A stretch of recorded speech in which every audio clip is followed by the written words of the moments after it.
இது ரணில் மோடியை மட்டும் சந்திக்கவில்லை, இந்தியாவின் வர்த்தகர்களையும் சந்தித்திருக்கிறார். இந்தியாவின் வர்த்தகர்களுக்கும் இலங்கைக்கும் இடையிலான பிரச்சனை உங்களுக்கு தெரியும். அதாவது அதானியின் வெளியேற்றம். அதாவது பென்சில்வேனியாவில் இடம்பெற்ற தேர்தல் பரப்புரையில் செலன்ஸ்கி வந்து கமலா ஹாரிஸுக்கு பிரச்சாரம் செய்யறது முடிஞ்சது. இப்ப ஐரோப்பிய ஒன்றியமே இவ்வளவு சிதறிப்போய் கிடக்கும். பிரித்தானியா மட்டும் 100 ராஜதந்திரிகளை அனுப்பியிருந்தது கமலா ஹாரிஸுக்காக பிரச்சாரம். அப்ப அது உண்மையில் அவர் கூறியதன்படி நல்ல சகுனம் அல்ல என்றதுதான் அவர் கூறியிருக்கிறார். துபாயில் நீங்கள் போய் வெளிநாட்டு முதலீடுகளை உள்வாங்குவதற்கு கதைக்கிற அதே சமயம் இலங்கையிலிருந்து வெளிநாட்டு முதலீட்டாளர்கள் வெளியேறி கொண்டிருக்கிறார்கள். இந்தியா யாருக்காக தேர்தலில் வேலை செய்தது? ரணிலையும் சஜித்தையும் ஒன்றாக்கி அதில் வெல்ல வைப்பதற்கு தான் இந்தியா வேலை செய்தது. ஆனால் வென்றது இப்போது அனுரூப் பிரதேசம். அப்ப இப்போது செலன்ஸ்கிக்கு என்ன நடக்கிறதோ அதே போலதான் ஒரு பனிப்போராக இந்தியாவுக்கும் இலங்கைக்கும் இடையிலான ஒரு பனிப்போராக இருக்கு.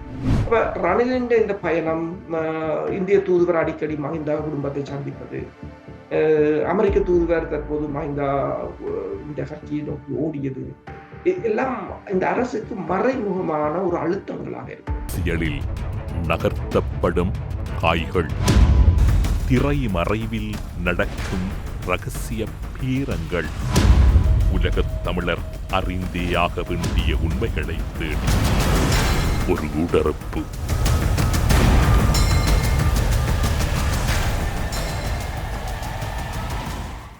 பிரித்தானியாவில் இருக்கும் கலாநிதி பிரபாகரன் எல்லோராலும் நன்கு அறியப்பட்ட இராணுவ ஆய்வாளர் வேல்ஸிலிருந்து அருஸ் அவர்களை ஊடறுப்பு நிகழ்ச்சியோடு இணைத்திருக்கின்றோம். ஊடறுப்பு நிகழ்ச்சியின் சார்பில் உங்களை வரவேற்பதில் மகிழ்ச்சி. வணக்கம். வணக்கம் தமிழரசு. ஊடறுப்பு நேயர்களுக்கு அன்பு வணக்கம். இலங்கையின் அரசியல் பல குழப்பங்களோடு தொடர்வதாக தென்னிலங்கையிலிருந்து வருகின்ற செய்திகள் கூறினாலும் அவ்வாறான ஒரு குழப்பம் அரசுக்குள்ளும் இல்லை, ஆட்சியிலும் இல்லை என்று அனுர தரப்பில் கூறப்படுகின்றது. சபை முதல்வர் பிமல் ரட்நாயக் அவர்கள் இவை அத்தனையும் எதிர்க்கட்சிகளின் கற்பனை என்று கூறுகின்றார். ஆனால் அதனையும் தாண்டி இலங்கைக்குள் ஏதோ ஒரு அரசியல் சிக்கல் ஒன்று மறைமுகமாக ஓடிக்கொண்டிருக்கின்றது. ஆங்காங்கே சர்வதேச நாடுகளினுடைய பலதரப்பட்ட முயற்சிகளும் இடம்பெறுகின்றன. ஒட்டுமொத்தத்தில் உங்களுடைய பார்வையில் இலங்கை அரசின் அரச புலனாய்வு, இராணுவ புலனாய்வு, உள்ளக புலனாய்வு, இராணுவ கட்டமைப்புகள் எல்லாம் ஸ்திரத்தோடு இயங்குகின்றன. இலங்கையை பொறுத்தவரையில் புதிய அரசு நாங்கள் முன்னர் கதைத்தது போலதான் இலங்கை அரசு ஒரு உறுதித்தன்மையோட இயங்குகிறதா என்றால் இல்லை. இன்னும் இலங்கையில் ஒரு அரசியல் உறுதித்தன்மை வரவில்லை. அரசியல் உறுதித்தன்மை வந்திருந்தால் இலங்கை அரசு தான் கூறிய வாக்குறுதிகளை நிறைவேற்றி இருக்கும். எதையும் நிறைவேற்ற முடியாத ஒரு தர்ம சங்கடமான நிலையில் இலங்கை அரசு இருக்கிறது என்பதை எல்லோருக்கும் தெரியும். இந்த மார்ச் மாதத்துடன் 6 மாதங்கள் ஆகின்றன. ஊழல் செய்தவர்களை பிடிப்பேன், பணத்தை கொண்டு வருவேன் என்றெல்லாம் சொன்னவர்கள் யாரையும் பிடித்து உள்ளுக்கு போடவும் இல்லை. இதுவரையில் எந்த பணத்தையும் மீட்கவும் இல்லை. அதாவது இப்ப வெளியிடப்பட்ட வரவு செலவு திட்டத்தில் கூட இலங்கையின் வரவு செலவு திட்டத்தின் 47% பட்ஜெட்டை வந்து கண்ட்ரோல் பண்றது 20% செல்வந்தர்கள் என்றுதான் தெரிவிக்கப்பட்டிருக்கிறது. இலங்கையில் இருக்கின்ற 20% செல்வந்தர்கள் தான் அந்த 47% பட்ஜெட்டை கண்ட்ரோல் பண்ணுகிறார்கள். என்னும் போது IMF நிபந்தனைகளை நடைமுறைப்படுத்துகிறோம் என்று சொல்லி பட்ஜெட்டை வெளியிட்டு அந்த இப்போது தவணைக்கான பணத்தையும் $334 மில்லியன் பெற்றிருக்கிறார்கள். ஆனால் IMF திரும்பவும் அதை கொடுக்கும்போது கூறியிருக்கின்றது, நீங்கள் கூறியபடி 900 பில்லியன் ரூபாய்களை வரியாக பெற வேண்டும், மாறவிட வேண்டும் என்று கூறியிருக்கிறது. அப்ப ஒரு புறம் IMF நிபந்தனையை நிறைவேற்ற வேண்டிய, அடுத்ததாக இலங்கையில் இருக்கின்ற பாதுகாப்பு தரப்பு நீங்கள் கூறியது போல இப்பயும் நீங்க பார்க்கலாம். அதாவது அன்றுகுமர திசாநாயக்க அரசு கூறியது தாங்கள் அதாவது பாதுகாப்பு, அதாவது செலவினங்களை குறைக்க போகிறோம். முன்னைய ஆட்சியாளர்கள் விமான பயணத்தின் போது எத்தனையோ பில்லியன் ரூபாய்களை செலவழித்தார்கள். அன்றுகுமர திசாநாயக்கா வந்து இந்த வருடம் ஒரு சொற்ப தொகையைத்தான் செலவழித்திருக்கிறார் வெளிநாட்டு பயணங்களுக்கு. எல்லாம் கணக்கெல்லாம் வெளியிட்டார்கள். ஆனால் அதே அரசுதான் பாதுகாப்புக்கு முன்னைய அரசுகளை விட 3% கூட ஒதுக்கி இருக்கிறது.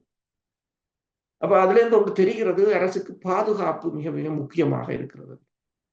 ரணில் விக்ரமசிங்க 3ஆம் தரம் ஒரு சில மாதங்களுக்கு 3ஆம் தரம் இந்தியாவுக்கு போய்விட்டார்.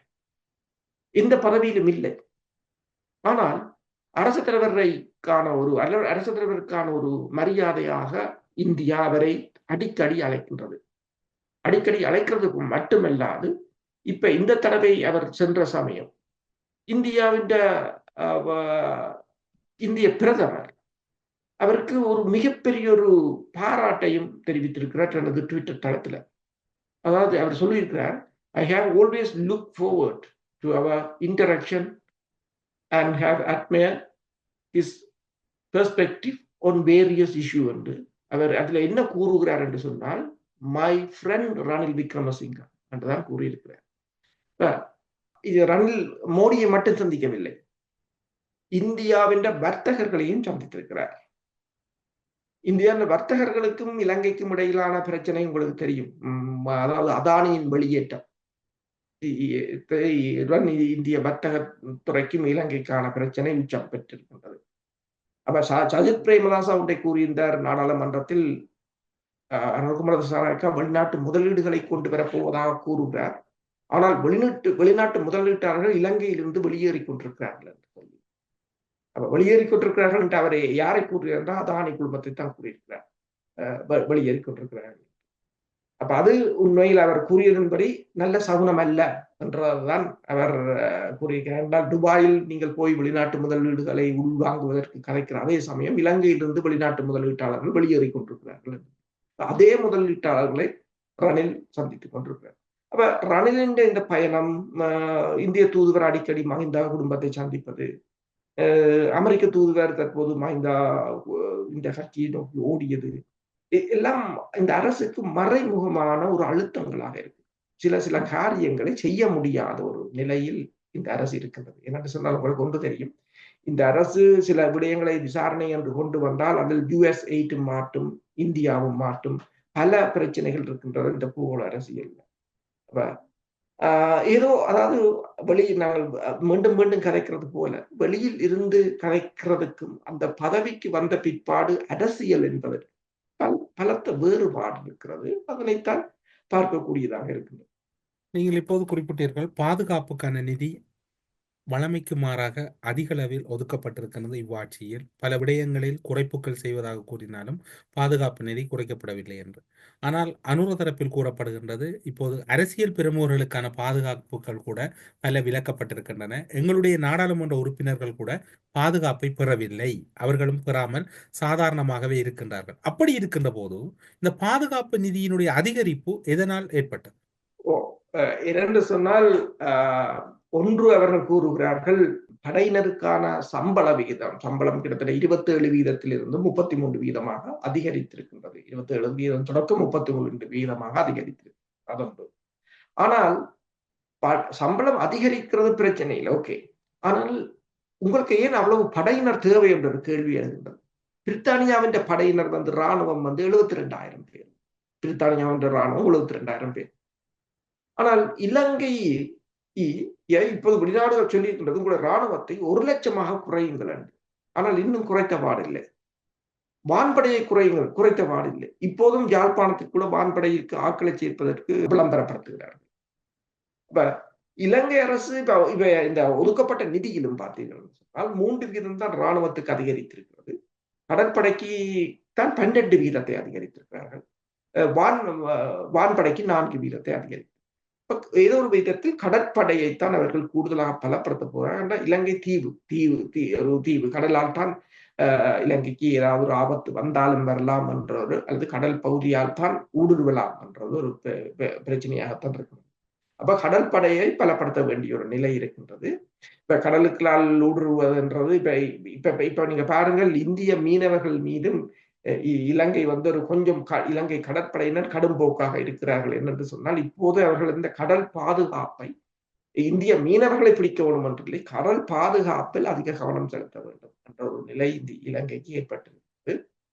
என்று சொன்னால், இப்ப அண்டைய அயல் நாடுகள் என்று குறிப்பாக நீங்கள் பார்த்தீங்கன்னு சொன்னால், இந்தியாவுடன் ஏற்பட்டு வருகின்ற இந்த முருகல் நிலை இலங்கைக்கு கடல் வழியாக ஒரு ஆபத்தை உருவாக்கலாம் என்று இலங்கை அஞ்சுவதாகத்தான் கூறப்படுகிறது. என்றால் ஜேம்ஸ் டிஃபென்ஸ் என்று சொல்கின்ற பாதுகாப்பு ஆய்விதழ் அது கூட இது தொடர்பாக எழுதியிருக்கிறது. இலங்கை அரசு கடற்படைக்கு இந்த தடவை என்றுமில்லாதவாறு 12 விகிதத்தை உயர்த்தி இருக்கின்றது. அதே சமயம் 3 விகிதம், அதாவது கடந்த வருடத்துடன் ஒப்பிடும்போது 3 விகிதத்தை உயர்த்தியிருக்கிறார்.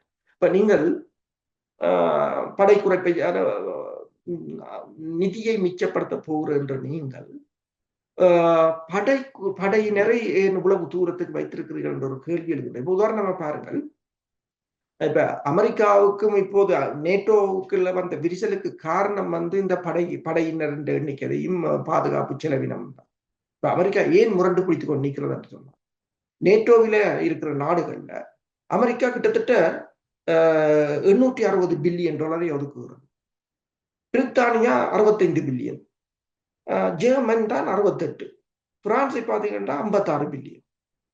அப்ப இவர்கள் என்ன செய்கிறார்கள் என்று சொன்னால், அமெரிக்கா தங்களை பாதுகாக்கும் என்ற ஒரு நிலையில், அதாவது அமெரிக்காவுடன் நாங்கள் சேர்ந்திருந்தால் அது எங்களை பாதுகாக்கும் என்ற நிலையில் தங்கள் இராணுவத்தை குறைத்து, நான் கூறினேன் 72,000 பேர் பிரித்தானிய இராணுவம் குறைத்து, அதன் மூலம் தங்கள் பாதுகாப்பு செலவினத்தை குறைத்து அந்த செலவினத்தை தங்கள் நாட்டின் அபிவிருத்திக்கு பயன்படுத்துகிறார். அதான் இப்போது அமெரிக்காவுக்கும் நேட்டோவுக்கும் வந்த விரிசலுக்கு காரணம் அதுதான். அதாவது ட்ரம்ப் யோசிக்கிறார், எங்களை ஐரோப்பிய ஒன்றியம் ஏமாற்றுகிறது.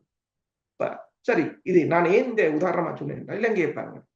இலங்கை இராணுவம் தனியாக எந்த போருக்கு போகக்கூடிய நிலையில் இருக்கின்றது. இப்ப உதாரணமாக பார்த்தீங்கன்னா, இலங்கை இராணுவம் நம்பி இருக்கிறது அயல் நாடுகளை தான். உதாரணமாக இலங்கைக்கு ஒரு ஆபத்து என்று சொன்னால் இந்தியா தான் அண்மையில் இருக்கின்ற நாடு. 2010ஆம் ஆண்டு ஒரு இராணுவ புரட்சி சரத் பொன்சேகா செய்ய போராண்ட போது கூட இலங்கை உடனடியாக இந்தியாவிடம் தான் உதவியை கேட்டது. 71ஆம் ஆண்டு JVP கிளம்பத்தின் போது இந்தியாவிடம் தான் உதவியை கேட்டது. அவ்வாறு இந்தியா இல்லை என்றால் சீனாவிடம் உதவியை கேட்கும் தற்போதைய நிலை.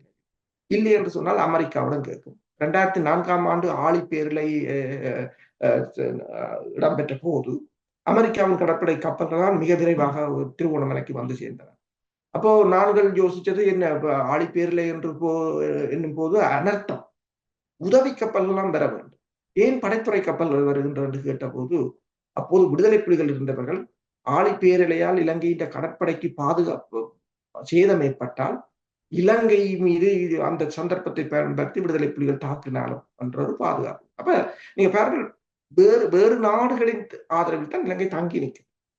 அப்ப இலங்கைக்கு இவ்வளவு பாதுகாப்பு நிதி தேவையில்லை.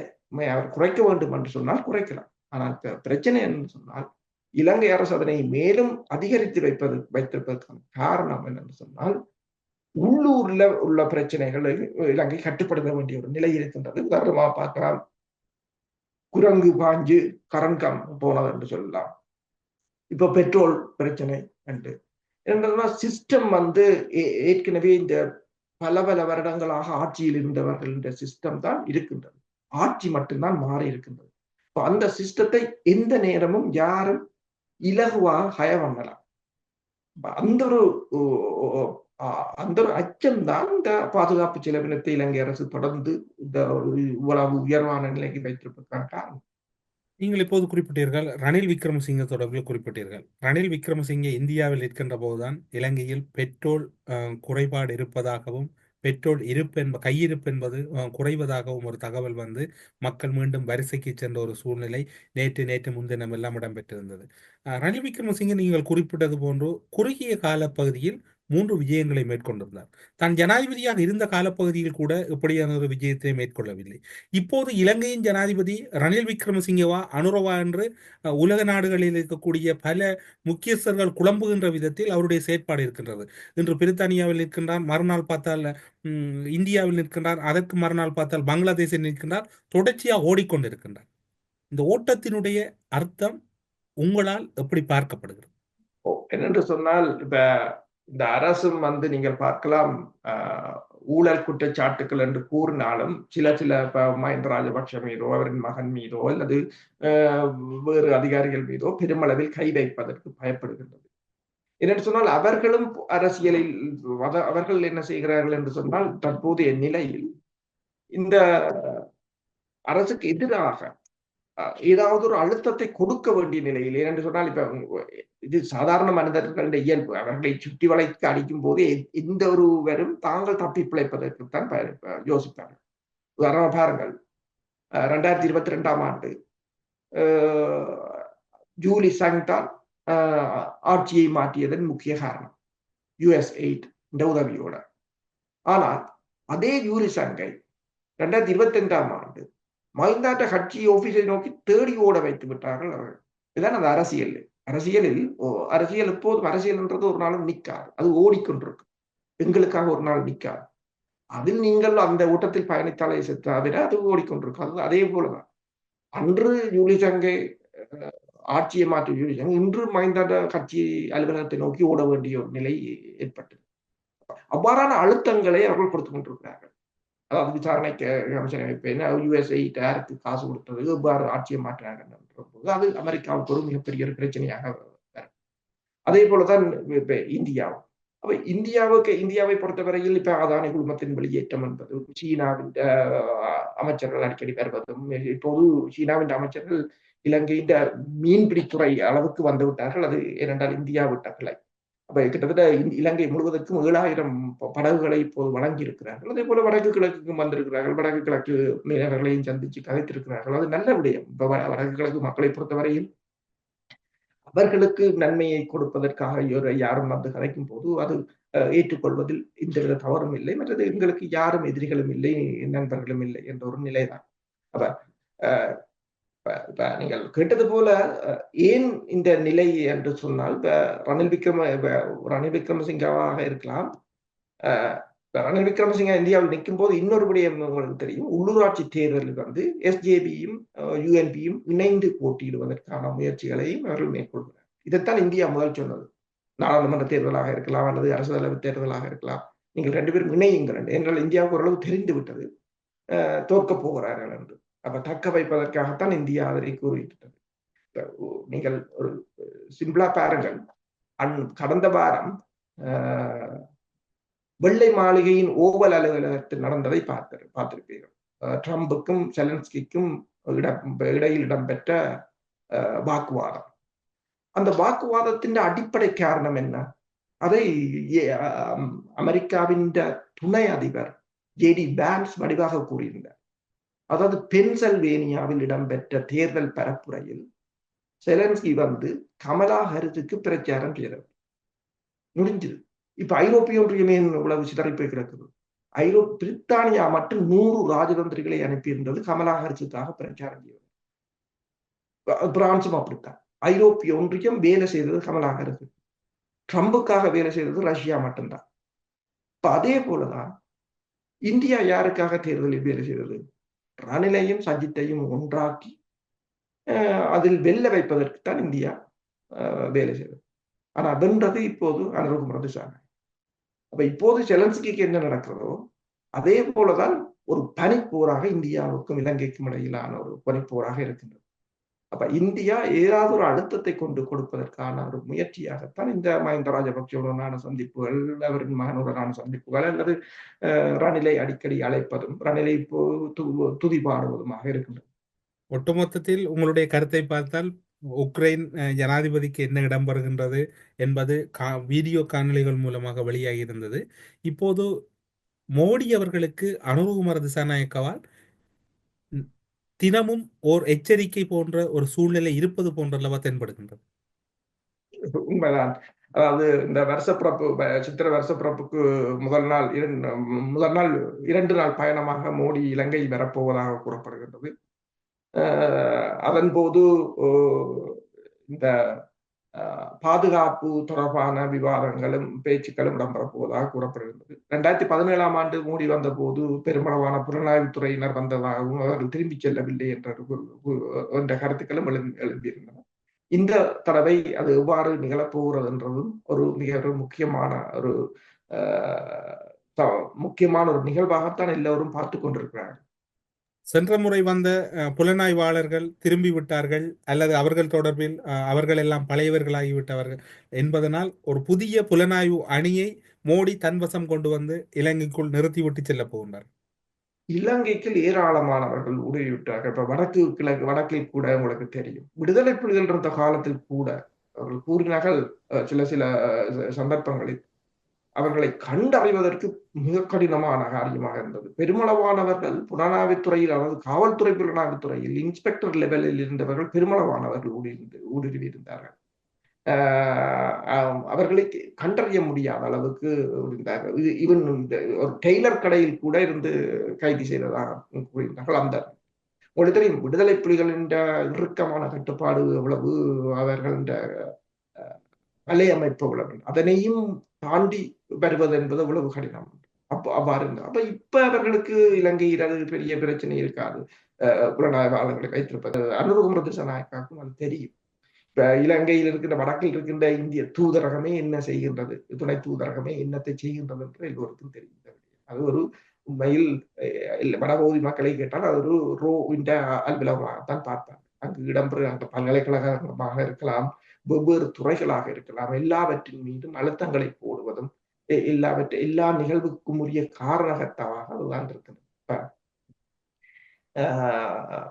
இந்த முறை வரும்போது இந்தியா ஏதோ ஒரு வழியில், அதாவது இலங்கையின் வடக்கு கிழக்கின்ற முக்கியத்துவ பாதுகாப்பை அல்லது தனக்கு வடக்கு கிழக்குல அதிக கவனம் செலுத்தக்கூடியதாகத்தான் இருக்கு. நீங்கள் இந்தியாவின் நடவடிக்கைகளை நீங்கள் பார்க்கலாம். அவர்கள முதலீடுகளாக இருந்தாலும், அவர்கள நடவடிக்கையாக இருந்தாலும் வடக்கையும் கிழக்கையும் மையமாக வைத்துத்தான் இடம்பெறுகின்றது. மலையகத்தையும் மையமாக வைத்தார்கள், ஆனால் குறிப்பாக இப்போது வடக்கையும் கிழக்கையும் தான். இப்ப யாழ் நூலகத்தின் பெயர் மாற்றம் எல்லாம் நீங்கள் பார்த்தீர்கள் என்று மன்னிக்கவும், கலாச்சார மண்டபத்தின் பெயர் மாற்றம் எல்லாவற்றையும் நீங்கள் பார்த்தீர்கள் என்று சொன்னால் எவ்வாறு இடம்பெறுகிறது என்று. இப்போது பிரித்தானியாவிலும் கூட ஆக்ஸ்போர்ட்ல வள்ளுவர் சிலையை கொண்டு வந்து வைக்க வேண்டும் என்ற ஒரு கருத்துகள் உலாவதாக கூறப்படுகிறது. அகண்ட பாரதம் என்றதை இந்த வள்ளுவர் நூடாக டில்லி அரசு கொண்டு போக போகுது. சீன கம்யூனிஸ்ட் கட்சியின் மத்திய குழு உறுப்பினரும் சீன இனவிவகார அமைச்சருமாக இருக்கக்கூடிய முக்கியஸ்தர் ஒருவர் இலங்கைக்குள் நுழைந்திருக்கின்றார். கடந்த கால அரசியலோடு ஒப்பிடுகையில் முதல் முறையாக இந்த பயணம் இருப்பதாக அரசியல் பரப்பில் பேசப்படுகின்றது. இலங்கை அரசு அரசியல் யாப்பு தொடர்பில் பேச்சுக்களை ஆரம்பிக்கின்ற போது இவருடைய விஜயத்திலும் பல விடயங்கள், அர்த்தங்கள் பொதிந்திருப்பதாக பலரும் கூறுகின்றார்கள். உங்களுடைய பார்வையில்? உண்மைதான். இதொரு முக்கியமான விடயம். அதாவது சீனாவின் மத்திய குழுவை சேர்ந்தவரும் இன விவகாரங்களுக்கான அமைச்சருமான பென்ஃபு என்றவர் வந்திருக்கின்றார். அதாவது சீனாவின் national ethnic affairs commission of the PRC என்று சொல்றது, பீப்புள் ரிப்பப்ளிக் ஆஃப் சைனா. சீனாவின் கொள்கைகளை நீங்கள் பார்க்கலாம். பெருமளவில் அதாவது சீனாவின் ஒரு கொள்கை இருக்கின்றது, எந்த ஒரு நாட்டிலையும் தாங்கள் அரசியலில் தலையிடுவதில்லை. அண்மையில் அதாவது நான் நினைக்கிறேன் 1-2 வருடங்களுக்கு முதல் வடபகுதிக்கு சென்ற போது அங்கு அவருடன் பேசிய வடபகுதியில் இருக்கின்ற தமிழ் அரசியல்வாதிகளுடன் பேசிய போது சீன தூதுவர் கூறியது ஒன்றுதான், அந்த அரசியல் தீர்வு தொடர்பாக பேசிய போது நாங்கள் எந்த நாட்டின்றையும் அரசியல் விவகாரங்களில் ஈடுபடுவதில்லை என்று அப்போது கூறினார். ஆனால் இந்த 2 வருடங்களுக்கு சீனாவின் வெளிவார கொள்கையில் மாறிவிட்டது. அதான் நான் கூறினேன், வெளிவார கொள்கையாக இருக்கலாம், அரசியலாக இருக்கலாம், ஒரு நீரோட்டம் போடுறது, அது ஓடிக்கொண்டுதான் இருக்கு, மாறும் அடிக்கடி. இப்ப மாறிவிட்டது. முதல் முறையாக சீனா இலங்கையின் அரசியல் விவகாரங்களில் உள்நுழைகிறது என்பதுதான் இதன் அர்த்தமாக இருக்கின்றது. அவர் வரும்போது இந்த இனங்களுக்கு இடையிலான நல்லிணக்கப்பாடு என்ற ஒரு போர்வை ஒன்றை இப்போது சீனா முதல் முறையாக தெரிவித்திருக்கு. இந்த சீனாவில் உயிர் இன மக்களை எவ்வாறு, அதாவது அவர்களை இன அழிப்பு செய்கிறது சீனா என்று மேற்குலக நாடுகள் சீனா மீது தடையை கொண்டு வந்திருந்தன. அதனை சீனா எவ்வாறு முறியடித்ததோ அந்த தன் லெசனை இங்கு இலங்கைக்கு கொடுக்க போகிறார்கள் என்றுதான் இங்கு குறிப்பிடப்படுகின்றது. அந்த மக்களை அவர்கள் என்ன செய்தார்கள் என்று சொன்னால், உண்மையில் அது ஒரு பிரிவினை போராட்டமாக அல்லது சீனாவிலிருந்து சுதந்திரம் அடைவதற்கான ஒரு போராட்டமாகத்தான் மேற்குலகம் அதனை பயன்படுத்த முற்பட்டிருந்தது. ஆனால் அவர்களுக்கு அங்கு ஒரு அதிகாரத்தை வழங்கி அவர்களுக்கு அந்த அதிகாரம் என்னும் போது நீங்கள் யோசிக்கூடாது தனிநாடு மாதிரி அப்படி என்று இல்லை. அவர்களுக்கான வாழ்க்கையை வளப்படுத்தி அபிவிருத்தி செய்து கிட்டத்தட்ட அரபு நாடுகள், பெருமளவான அரபு நாடுகளின் பிரதிநிதிகளை அங்கு அழைத்து சென்று அவர்களுக்கு நேரடியாக காண்பித்து, இந்த நீங்கள் மேற்குலகம் சொல்கின்ற பிரச்சாரங்களை நம்பாதீர்கள், இதுதான் இங்கு இருக்கின்ற நிலைமை என்று சொல்லி அவர்களை காண்பித்து அந்த அந்த ஒரு சாப்டரையே சீனா க்ளோஸ் பண்ணிவிட்டது. அப்ப இப்ப மேற்குலகத்தின் அந்த வாதம் இப்போது நீங்க பார்க்கலாம், பெருமளவில் அந்த உயிரின மக்கள் தொடர்பாக பெருமளவில் பேசுவது இப்போது மெல்ல மெல்ல குறைந்து விட்டது. அதே ஒரு லெசனை சீனா இங்கு தமிழ் மக்கள் தொடர்பில் கொண்டு வரப் போகின்றது என்ற ஒரு கேள்வி இருக்கின்றது. ஏனென்று சொன்னால் இந்த அரசாங்கம் ஒரே இலங்கையர்கள் என்று கூறுகிறது. இப்ப சீன அமைச்சரும் என்ன கூறுகிறார் என்று சொன்னால், அந்த இனங்கள் கம்யூனிட்டி சமூகங்கள் என்று கொண்டு வந்து, அதாவது ஒரு இனமாக இருந்தது, ஒரு தேசம் ஒரு இனமாகி, இனம் வேந்து ஒரு சமூகமாகி இனி ஒரு குழுமமாக வந்துவிடும். அந்த ஒரு நிலைக்கு கொண்டு வந்து விட்டார்கள். இப்ப இது இரகசியமாக இலங்கை இதை தொடர்பாக இலங்கை இந்த வாயை திறக்கவில்லை. பௌத்த சாசன அமைப்பு கூப்பிட்டு கதைத்திருக்கின்றது. அதாவது மதங்களுக்கு இடையிலான நல்லிணக்கப்பாடு என்றும் இனங்களுக்கு இடையிலான நல்லிணக்கப்பாடு என்று சொல்லியும் அந்த இனத்தை அபிவிருத்தி செய்து அவர்களுக்குரிய வாழ்வாதாரத்தை மேம்படுத்தினால் அந்த அவர்களின் அரசியல் கனவுகளை கலைத்து விடலாம் என்ற ஒரு நிகழ்ச்சி நிரலின் அடிப்படையில் இயங்க போகிறார்களோ என்ற கேள்வி எழுந்திருக்கின்றது. இது இலங்கை அரசு அதனை மறைத்திருக்கின்றது. ஆனால் அதனை தமிழ் மக்கள் தான் வெளியில் கொண்டு வர வேண்டும். ஊடறுப்பு நிகழ்ச்சியில் இணைந்து கொண்டு இலங்கையின் அரசியலில் ஏற்பட்டிருக்கக்கூடிய புதிய திருப்பு முனைகளும் பாதுகாப்பு செலவினங்களுக்கான தொகையினுடைய அதிகரிப்பும் சர்வதேச மற்றும் பல்வேறுபட்ட நாடுகளினுடைய புலனாய்வாளர்களுடைய இலங்கை மீதான பார்வையும் என்று பல முக்கியமான விடயங்களை ஊடறுப்பு நிகழ்ச்சியின் வாயிலாக பகிர்ந்து கொண்டமைக்கு சிறப்பு நன்றிகளோடு உங்களிடம் விடைபெற்றுக் கொள்கிறோம். நன்றி, வணக்கம். நன்றி, வணக்கம். அரசியலில் நகர்த்தப்படும் காய்கள், திரைமறைவில் நடக்கும் இரகசிய பீரங்கள், உலகத் தமிழர் அறிந்தேயாக வேண்டிய உண்மைகளை தேடி ஒரு ஊடறுப்பு.